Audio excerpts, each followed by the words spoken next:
Hello, ladies and gentlemen. Welcome back to apparently I think it's like maybe episode 2 of a thing that I like to call Soapbox Trex. This is actually kind of a little thing that came over a while ago, back in our DCUO Sourcecast episodes, way back. Super Patriot, normally my buddy over at youtube.com/the Daddy's House. He normally gets on a soapbox and brings up an important topic to him, and brings it up so everybody can listen to and give their opinions on it and all that good stuff, and I can even come in and talk about it. So I went ahead and adopted that myself, and so anytime I feel that there is something I need to get off my chest, or really just irks me so much, and sadly I'm not going to wait all the way till Friday. I'm going to go ahead and make it a special little video, and ladies and gentlemen, this is Soapbox Trex. Now, today's soapbox, we're going to be talking about something that's been pissing me off for I don't know how long. And it is, in fact, two issues. Two issues I am bringing up today. One of them is none other than the so-called PvP in my PvE. And the second topic we're going to be talking about is coincides with that, and that is the iconic anomalies that came in DLC 7 Origin Crisis. So first things first, let's talk about PvP in my PvE. When this came out, this was in Game Update 18 back in September 5th, 2012. Thank you DCUO SOAR for this, by the way. Or SOAR DCUO, I can't really remember. So I want to just go ahead and just throw this out here right now. That yes, this was in fact the day that the so-called PvP came into my PvE. And I can tell you right now, hand on the Bible, I was in fact one of those people. It's like, why is PvP coming into my PvE? I was one of those people. After talking with the devs, talking with Yins, talking with Meps, hearing the conversations, talking with them openly, it was pretty much game mechanics that was not introduced in the game at launch, and they fixed it. Because they were always there, they just weren't always noticeable. Now they're completely noticeable. So let's go. I'm going to read verbatim what Game Update 18 said. Some alert NPCs and mini challenge and duo NPCs learn new tricks. These NPCs now use familiar weapon combos as well as block. Their attacks may both inflict and be vulnerable to counterattack mechanics such as blocking, interrupt, and block breaking. The match rank NPCs and solo and duo content, such as Cersei's, Bestiamorph Rhinos, and the Joker's Wagoons, now have more health but do less damage. Many will use familiar weapon combos as well as block. These attacks may both inflict and be vulnerable to counter-attack mechanics, such as blocking, interrupt, and block breaking. Boss rank, iconic, and occasionally normal match rank NPCs may try to trick you by performing feint attacks. That's pretty much where they block and you think it's a block, but it's actually they're going to go into a block and then go straight into a block breaker to break your butt. They may start a melee combo to make you think you should block, but then suddenly perform a block breaking attack. A bright yellow pulse on the sides of character is your hint that their next attack is really a feint. By the way, maybe I don't see the yellow pulse, but that might have been like taken out a while ago. But no, I don't remember ever seeing a yellow pulse, but that's just me. So, yes, these were the counterattack measures of blocking, interrupt, and block breaking were in fact used in PvP at the launch of the game, all the way until September 5th, 2012.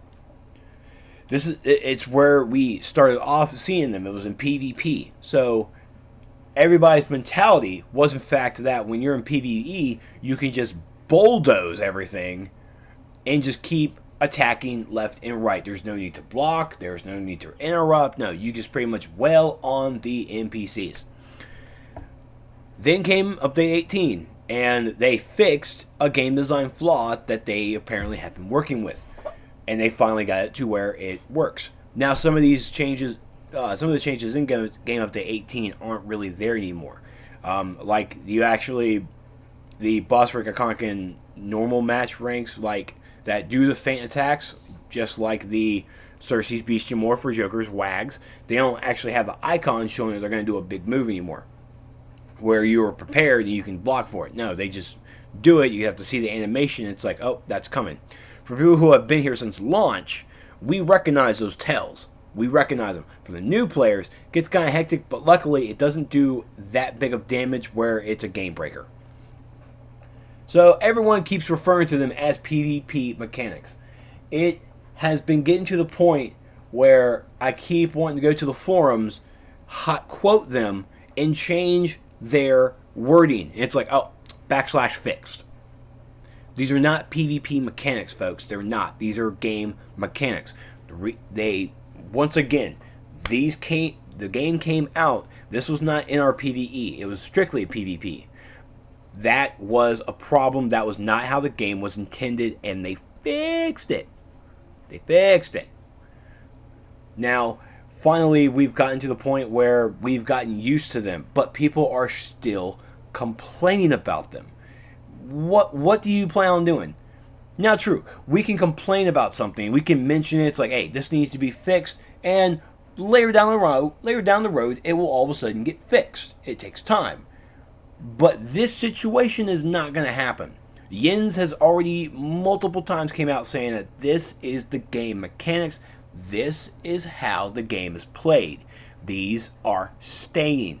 So, you keep talking about PvP mechanics, you're going to be talking about PvP. That's how I'm going to have to see it.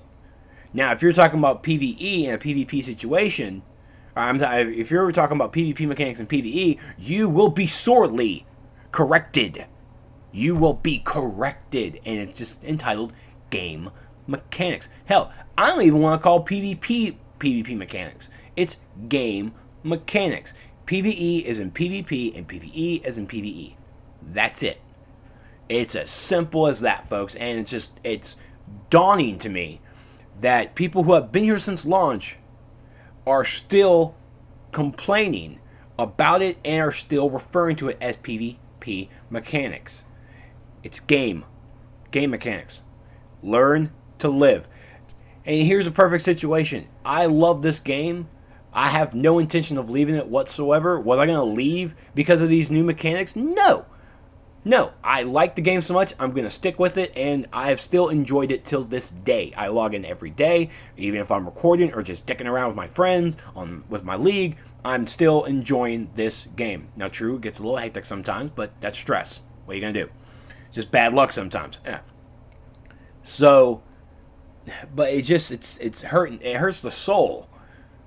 I'm going to have to go with that. It hurts the soul, folks, that you guys just aren't getting with that these are game mechanics. As you see in the video here, these are game mechanics. Now, true, I do miss the days that we can just walk in there, bulldoze something, and call it a day. Now, we actually have to think. Oh, no! We have to think! I don't want to think. I don't want to block all the time. I don't want to block break. I don't want to interrupt. Wah. That's it. If you don't like the game mechanics, then don't play the game. That is completely gamer logic. If you don't like the mechanics, don't play the game. Just don't. Perfect example, I don't like fighting games. I am not a big fighting game fan. It's not my cup of tea. Now, true, I have Injustice. I found I enjoyed it. I've played all the Mortal Kombats to play them. Do I like the game? Do I like the game mechanics? No. The game mechanics coming from Mortal Kombat 1 all the way up to what we have now is pretty drastically changed. I have played Tekken with my friends. The only reason I played Tekken was because they were with my friends. Same with Injustice. I'm doing videos for Injustice. I'm playing Injustice with my buddies from Noda. I have a reason to play it. I might not like the game mechanics, and I voice that a lot. But if I don't like the game mechanics, I'm not going to play the game. You guys need to have that same mentality too. It's like, oh, but I love DCUO. Then get your information right. It is game mechanics, not PvP mechanics. Not PvP. Ah, God. And a nice little segue going into the iconic anomalies. There have been multiple players. Super Patriot is definitely one of them who have come out vocally wanting to have Legends PvE. Play a Legends character in a PvE setting. We have that now. Perfect. The iconic anomalies. We play as a character from our Legends list. The Huntress and Bizarro. The Huntress. Whatever. We play those two in their own story. And it even gives them a little backstory. Like, shut up, phone. I know of Bizarro's backstory. I didn't really know much of Huntress's. And by the way, the Batman Catwoman thing, I don't really, I don't agree with that one bit. I just don't, but that's just me. The crime family was a lot better. But that's where it comes down to. And it's really fun to learn the backstory of a character and get to interact with it in that setting. And it's a simulation. It says it. Batman says it. Lex Luthor says it. Take two. It's a simulation. It's a test stuff. And that means that we'll probably see more simulations down the road. I really hope so. I would love to see more of this stuff. Guys and gals and people of the other people. This, you run it. It's like 5-10 minutes. 5-10 minutes, you get a mark of reality. 1 mark. And the gear in there is better than tier 4. It's an up. It gets you're getting upgrades. You're getting upgrades for your gear to better yourself for the rest of the tier 5 content. You guys are complaining about a freebie. That's what you're complaining about right now. You're complaining about freebies. I have my problems with test subject number 1 trying to get a feat, and it's mostly my fault. But I mean, I'm also finding bugs, and that's either hearsay or if it's a bug or not. I'll just let Devs figure it out, and they can tell me. But this is it. They gave us an iconic anomaly, these PvE legends, to run their backstory.